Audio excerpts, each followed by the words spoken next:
Gusto mo yung cup? Anghel yung pilupa. Nag-launch daw ng bagong series of drinks ang Bose, kaya pinuntahan namin agad para matry hard. Uy, nagpaalam ka ba at minodel mo na yung tote bag? Berry Matcha Bliss ang theme ng new items nila at ngayon ko lang na-realize habang sinusulat itong VO kung bakit nila piniling i-launch ngayong Valentine's season. I love you very much.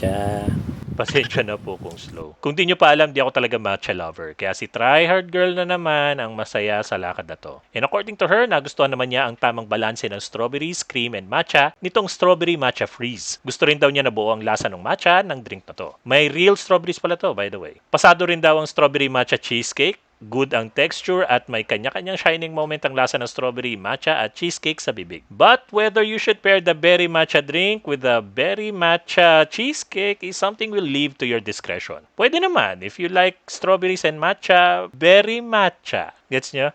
Ne? Okay. The Berry Matcha Bliss series is now available at both Metro Manila and Luzon branches. Like and follow for more.